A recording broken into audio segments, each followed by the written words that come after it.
Una de las historias más interesantes es aquella que habla de los vigilantes de la humanidad. Existe un libro que habla de la primera persona contactada por seres extraterrestres y toda su aventura por el universo con estos seres. El profeta Enoc está considerado uno de los primeros contactados de la historia.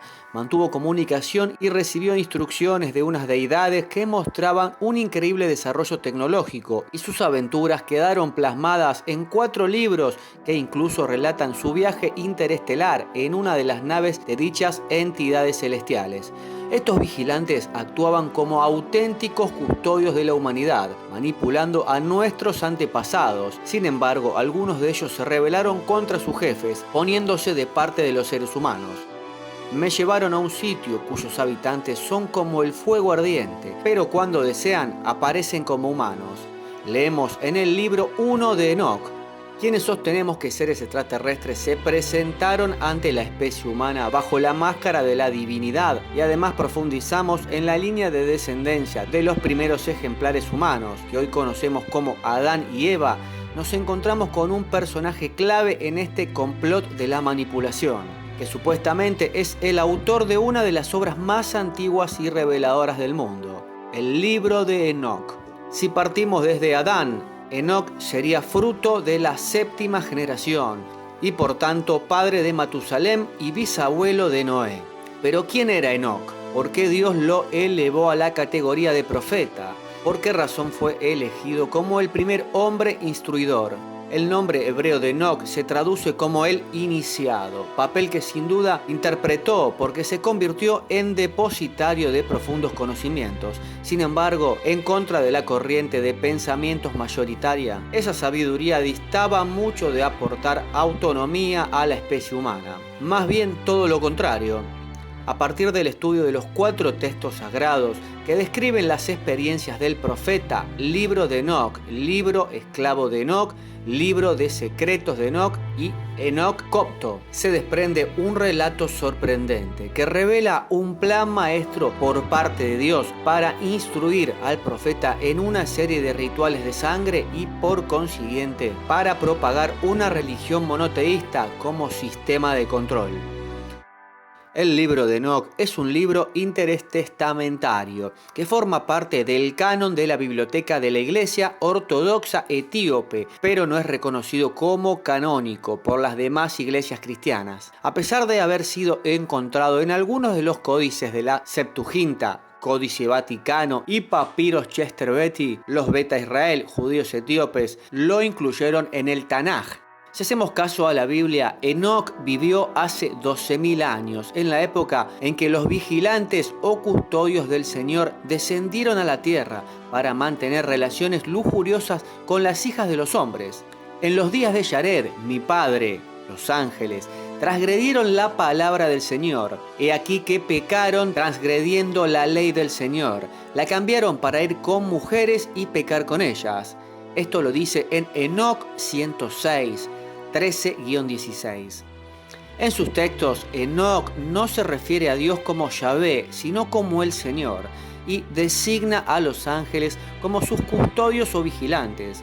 La descripción que realiza el profeta en su ascenso a los cielos constituye uno de los relatos más ricos y reveladores que existen en el mundo antiguo, puesto que ofrece interesantes detalles sobre la naturaleza de esas entidades celestiales. El libro de Enoc acabó siendo excluido de la compilación bíblica, ya que los jerarcas de la Iglesia Católica sentenciaron que su libro no había sido revelado por Dios. Solo la Iglesia Abisinia en Etiopía lo incluyó en su Antiguo Testamento. El relato reúne casi todos los ingredientes característicos de un moderno episodio de abducción extraterrestre, aportando elementos absolutamente asombrosos para cualquier lector mínimamente avanzado. Enoc se encontraba durmiendo en su cama cuando recibió la visita de 2 seres de los que describió como hombres enormes, quienes le llamaron por su nombre y le pidieron que les acompañara para ascender a los cielos. He aquí que se me aparecieron 2 hombres tremendamente altos. Leemos en el libro de Enoc, tanto así que no había visto nada semejante en la tierra. Sus rostros brillaban como el sol, sus ojos también eran como luz ardiente, y de sus labios salía fuego, surgiendo con la ropa y el canto de diversos tipos de apariencias púrpura. Sus alas brillaban más que el oro, sus manos más blancas que la nieve. La descripción que ofrece Enoc de estas entidades coincide con la que nos encontramos en la Biblia cuando detalla las características de los ángeles, seres brillantes y de ojos relucientes. Incluso dice que nacieron de madre virgen. ¿Acaso eran fruto de una inseminación artificial para crear híbridos con genética extraterrestre? Los ángeles le ordenaron a Enoc que antes de partir dejara una nota dirigida a sus hijos, Matusalem, Regim y Gaidán, para que no lo buscaran por ningún lugar y esperasen pacientemente a que el Señor lo trajera de regreso. Enoc narra que dos ángeles lo hicieron subir al carro del espíritu, experiencia que describe como estar a bordo de un palacio capaz de surcar los cielos, y luego dicho carro lo transporta a otro lugar mucho más majestuoso, al que el profeta denomina el cielo de los cielos. Mi interpretación es que una aeronave lo desplazó a otra de mayor envergadura, en cuyo interior la luz emanaba de todas partes, y aquí relata cómo fue su viaje por el cosmos. Cuando Enoc entró en aquel complejo acristalado, describió un suelo transparente que reflejaba estrellas y cuerpos celestes. La inmensidad del cosmos se movía bajo sus pies, mientras la aeronave se desplazaba alejándose de la Tierra. Nuestro protagonista se refiere a un primer cielo, un segundo cielo y un tercer cielo, y así sucesivamente, precisamente tal y como un astronauta describiría las diferentes capas ascendientes de la atmósfera hasta alcanzar el espacio. Yo vi un fuego ardiente, continúa Enoc relatando, y más allá de esas montañas está una región donde termina la gran tierra, y ahí culminan los cielos. Luego me fue mostrado un profundo abismo entre columnas de fuego celeste, y vi en él columnas de fuego que descendían al fondo y cuya altura y profundidad eran inconmensurables. Y más allá de ese abismo vi un sitio donde el cual no se extendía el firmamento, bajo el cual no había tampoco cimientos de la tierra, sobre el que no había ni agua ni pájaros, sino que era un lugar desierto y terrible. Allí vi 7 estrellas parecidas a grandes montañas, que ardían, y cuando pregunté sobre eso, el ángel me dijo: este sitio es el fin de los cielos y de la tierra. Ha llegado a ser la prisión de las estrellas y de los poderes del cielo. Enoc penetró en estancias plegadas de árboles frutales y manantiales que daban miel, vino, leche y aceite, maravillándose ante lo que contemplaban sus ojos. Pero más sorprendente es que en su interior vio a unos 200 ángeles. Uno de ellos le reveló que aquel lugar estaba reservado para los justos y los que servían al Señor. Sin embargo, el profeta no tardó en pasar del júbilo al terror, puesto que acabó entrando en salas infernales, donde observó a ángeles sometidos a crueles torturas. Así describe la escena del libro de Enoc. Desde allí pasé a otro lugar más terrible, que en el interior vi algo horrible. Había allá un gran fuego ardiendo y flameando, y el lugar tenía grietas hasta el abismo, llenas de columnas descendentes de fuego, pero no pude ver ni sus dimensiones, ni su magnitud, ni haría conjeturas.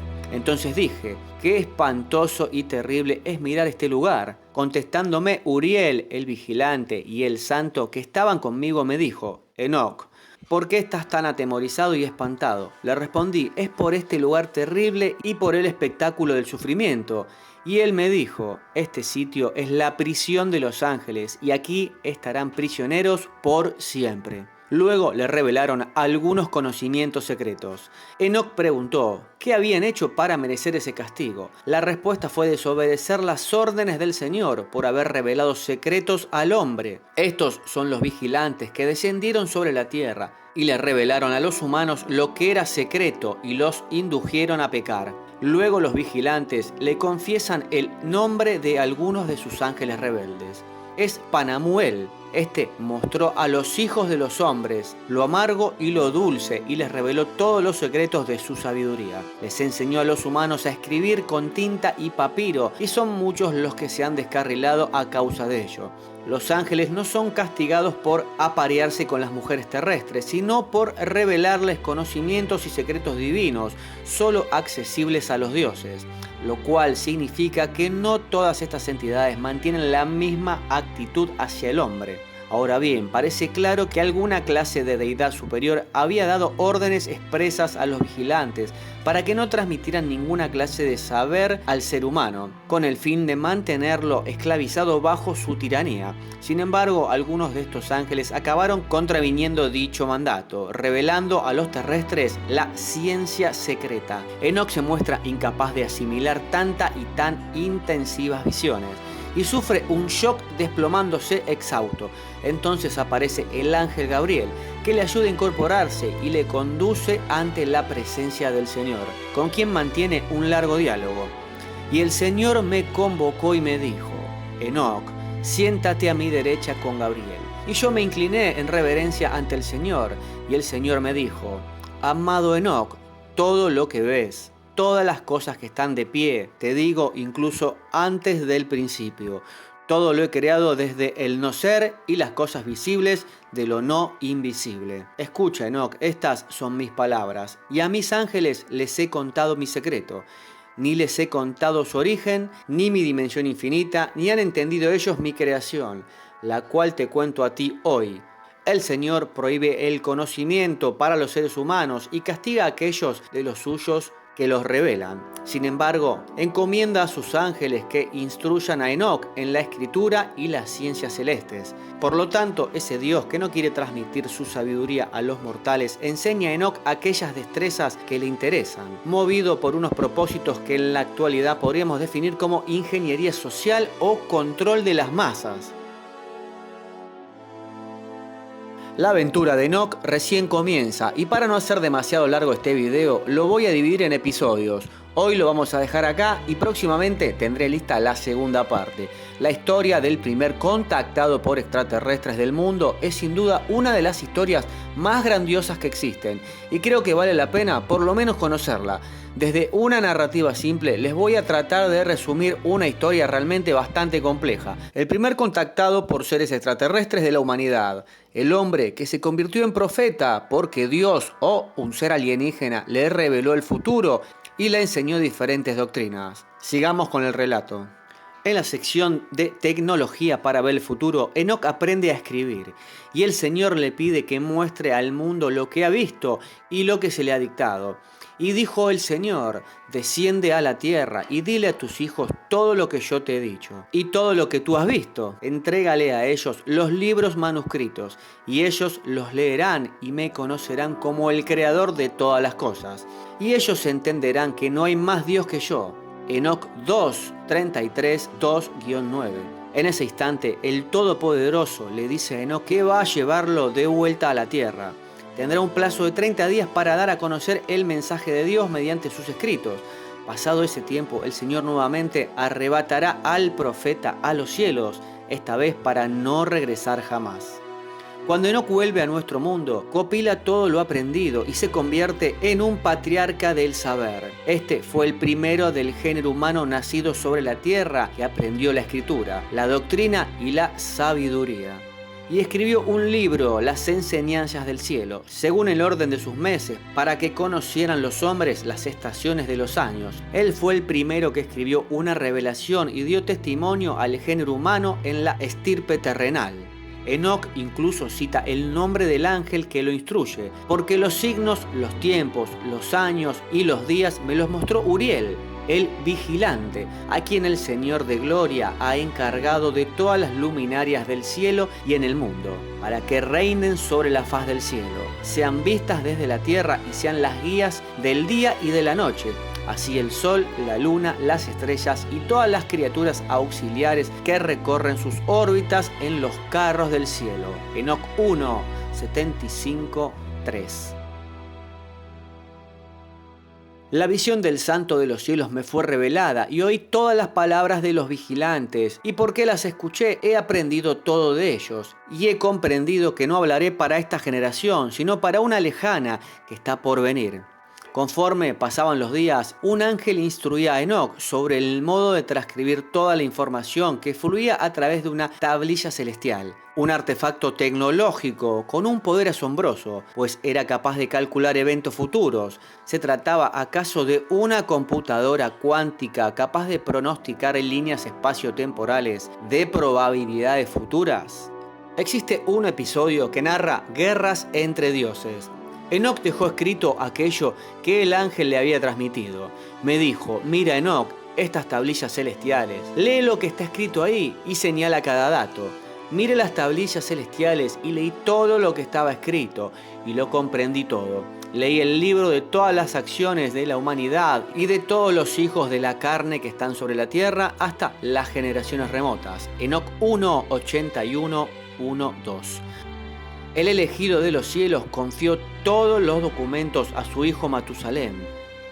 Preserva, hijo mío, Matusalem, el libro de la mano de tu padre y entrégalo a las generaciones del mundo. Te he dado sabiduría a ti y a tus hijos para que ellos le entreguen a sus hijos por generaciones. Sabiduría que está por encima de sus pensamientos. Enoc 1, 82, 1. Los textos sumerios ya describen esas tablillas mágicas como unos codiciados objetos de poder, puesto que aquellos ángeles o dioses que se hicieron con ellas tendrían la capacidad de gobernar el mundo. En un relato llamado El mito de Su, leemos como uno de los súbditos del poderoso Enlil, un Anunnaki, deidad sumeria y acadia, llamado Pazuzu o Su, que significa aquel que sabe, consigue robar las tablillas celestiales y pone en jaque a todo el consejo Anunnaki, desatándose una guerra sin tregua. Cuando Su se hace con la tablilla, se cree con la capacidad de hacer cualquier cosa. Tomaré la celestial tablilla de los destinos, gobernaré los secretos de los dioses, estableceré mi trono, seré el amo de los decretos celestiales y comandaré a los Ishishi, dioses menores de las tradiciones sumerias. Mediante las tablillas celestiales, Enoc puede experimentar visiones de sucesos que acontecerán cientos y miles de años en el futuro. En sus textos llegó a vaticinar la construcción de la Torre de Babel, el ascenso al cielo del profeta Elías en un carro de fuego e incluso el gran diluvio universal que se cerniría sobre la tierra 1000 años después.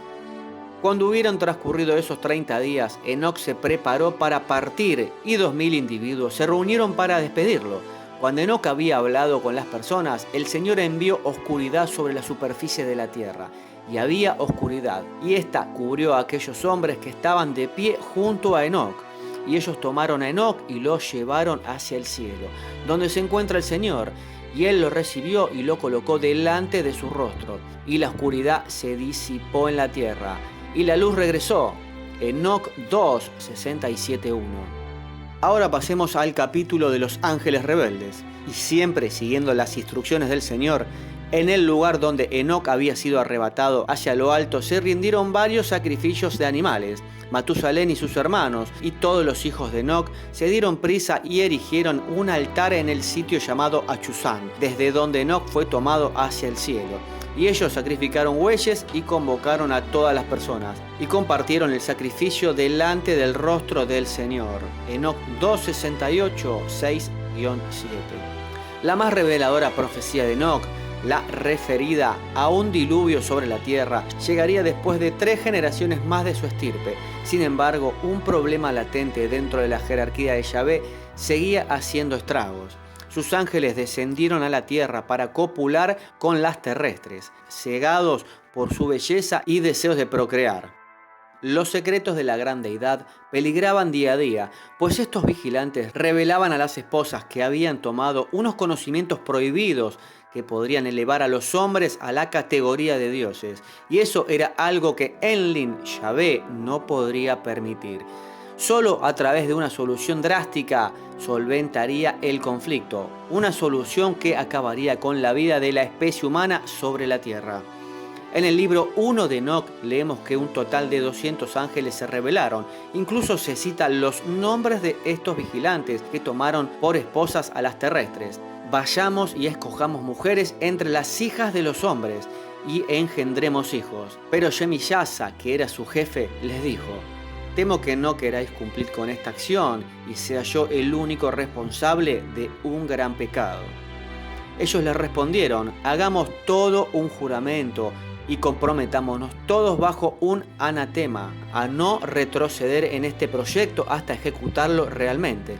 Entonces los 200 juraron unidos bajo anatema y todos ellos descendieron sobre la cima de un monte llamado Hermón. Estos son los nombres de sus jefes: Shemiyasa, quien era el principal, y en orden con relación a él: Artakov, Ramael, Cacabel, Ramael, Daniel, Ezequiel, Sekel, Barakel, Asael, Armoní, Matrael, Nanael, Santoel, Yamisel, Yashariel, Tumiel, Turiel, Yomiel y Yeshidiel. Estos son los jefes de decena. Enoc 1:6, 1-8. De la unión entre estos ángeles y las mujeres nacieron gigantes, los llamados Nefilim, que en hebreo significa caídos o derribados. En traducción griega se le da el significado de gigantes, al igual que en arameo. Sin embargo, ciertos eruditos defienden que Nefilim procede del término arameo nefila, que significa aquellos que son de Orión, ya que en arameo Orión es nefila. ¿Acaso procedían los Anunnaki de la constelación de Orión, tal y como propone el investigador Robert Balwal, quien defiende la teoría de que las pirámides egipcias están alineadas siguiendo dicha constelación? Esto algún tiempo atrás era un mito, pero hoy en día se comprobó que es así. Las pirámides y la constelación de Orión son exactamente iguales, así en el cielo como en la tierra. Ahora pasemos a la sección cuando indica que los Nefilim dominaron la tierra. El caso es que en varias excavaciones en Oriente Medio han sido encontrados diversos esqueletos de grandes dimensiones, lo cual significa que estos gigantes realmente existieron, aunque no necesariamente tendrían que ser los restos de los Nefilim, sino más bien de seres humanos con reminiscencias genéticas de estos seres. Los Nefilim y Anunnaki medían entre 3 y 6 metros, de modo que el hallazgo de un esqueleto de estas características supondría un antes y un después en la forma de concebir la historia humana. Volviendo al relato que nos ocupa o que más enfureció a Yahvé, a Dios, fue que los ángeles revelaran secretos a sus esposas terrestres. Shemiyasa enseñó encantamientos y a cortar raíces. Hermoni a romper hechizos, brujería, magia y habilidades afines. Barakel, los signos de los rayos. Cocab-el, los presagios de las estrellas. Sek-el, los de los relámpagos. Él enseñó los significados. Artakov enseñó las señales de la tierra. Yamiel, los presagios del sol. Y Yashariel, los de la luna. Y todos comenzaron a revelar secretos a sus esposas. Enoc 1, 8-3. La resolución de esta increíble historia, donde se revelará la verdadera naturaleza de los dioses, quiénes eran y cómo manipulaban a la humanidad, haciéndose pasar por divinidades que no eran. ¿Acaso este control de esos seres se extiende tal vez hasta el día de hoy bajo diferentes manipulaciones modernas? Estas entidades compartieron muchos conocimientos no permitidos. Los conocimientos prohibidos también incluían armas para defenderse, por lo que hemos de suponer que prácticamente todos los secretos de la herrería y la fundición fueron revelados por estos seres, tanto para aprender a utilizarlos en defensa propia como para artesanía y decoración. Y Asael enseñó a los hombres a fabricar espadas de hierro y corazas de cobre, y se trabaja el oro hasta dejarlo listo. Y en lo que respecta a la plata, a repujarla para brazaletes y otros adornos. A las mujeres les enseñó sobre el antimonio, el maquillaje de los ojos, las piedras preciosas y las tinturas. Y entonces creció mucho la impiedad. Y ellos tomaron los caminos equivocados y llegaron a corromperse en todas las formas. Como el lector puede apreciar, a Enoc le dictaron que cualquier conocimiento dado al ser humano es malicioso, oscuro y pecaminoso. Básicamente, el Señor condena todo avance técnico o moral que la humanidad pueda desarrollar por sí misma. Por eso desarrolló el castigo eterno para los insurrectos. Enoc es claramente víctima de un lavado de cerebro, puesto que no se le permite dudar lo más mínimo de que la ley del Señor es incuestionable. Cualquier oposición a la misma significa la muerte. Solo la sumisión y la ferviente fidelidad constituye el único camino de la salvación. Así expresa Enoc la táctica amenazante de su Dios para con los hombres y los ángeles pecadores. El Dios eterno andará sobre la tierra, sobre el monte Sinaí, aparecerá con su gran ejército y sacudirá en la fuerza de su poder desde lo alto de los cielos. Y todos los vigilantes temblarán y serán castigados en lugares secretos. Y todas las extremidades de la tierra se resquebrajarán.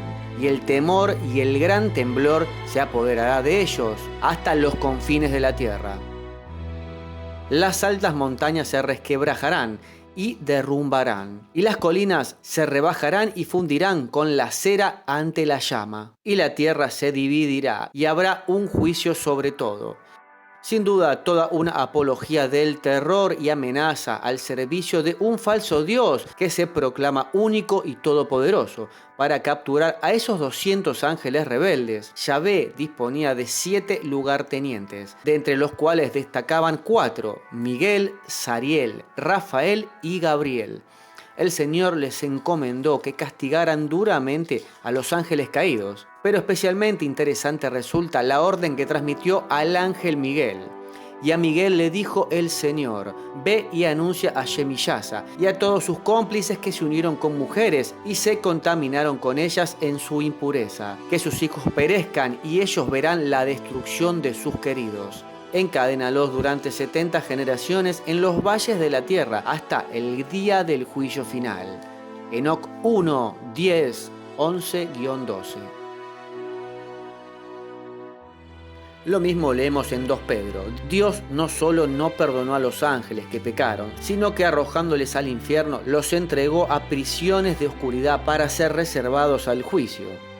Los ángeles del Señor, tras una escaramuza contra los rebeldes, los apresan encerrándolos en un mundo paralelo, una especie de zona de destierro, donde permanecen en estado latente, muertos en vida, por así decirlo, mientras esperan su sentencia en el día del juicio final. La palabra infierno, presente en el párrafo de Pedro anteriormente citado, viene del término griego tártaro, que se traduce como el abismo más profundo del Hades. ¿A qué lugar se refiere exactamente el citado texto? ¿Estamos ante una exageración fruto de la desbordante imaginación de los autores? Es curioso que incluso en la mitología romana, Tártaro es el lugar a donde van a parar los enemigos de los dioses. En su obra La Eneida, el poeta romano Vigilio describe este infierno como un espacio gigantesco en el punto más profundo del inframundo, siempre envuelto por un río en llamas al que designa como Pleguetón, y sellado por paredes triples para que sus cautivos no puedan escapar. Finalmente pasamos al desenmascarado de los dioses. Teniendo en cuenta que conocemos al aspecto reptiliano de estas entidades celestiales gracias a las figuras y representaciones de distintas culturas, nos preguntamos por qué los ángeles buenos se muestran con el mismo aspecto de un ser humano. La respuesta es simple: si usted quisiera manipular a una colonia de hormigas para ganarse su confianza e infiltrarse en su nido, ¿se presentaría ante estos animalitos con forma humana o de hormiga? Todos estos dioses Anunnaki tenían una pinta muy parecida, atributos reptilianos, elevada estatura y piel escamosa, y gracias a sus psiquismos pudieron engañar a nuestros ancestros, mostrándose bajo la apariencia que se les antojara en función a sus intereses. Si querían infundir miedo, su aspecto era grotesco y reptiliano, pero si deseaban seducir y engañar, aparecían como bellos humanos. Así es como estas entidades, erróneamente elevadas a la categoría de dioses, consiguieron que solo los vencedores escriban la historia. Pero, ¿qué fue de los vencidos? De aquellos que entre sus filas quisieron ayudar a salir al ser humano de la matrix holográfica en la que vivimos. Como es de suponer, el mal acaba siempre por delatarse a sí mismo, con sus amenazas y ambiciones. Quizás aún estamos a tiempo de reescribir la historia con la ayuda de los vencidos, desenmascarando a los vencedores. Resumiendo la historia de Enoc, no fue más que engañado por seres reptilianos en una época diferente. Tal vez todavía la humanidad siga engañada por estos seres, pero bajo diferentes aspectos modernos. Y tal vez, solo tal vez, el día del juicio final no sea para nosotros, sino para quienes gobiernan la humanidad tras las sombras.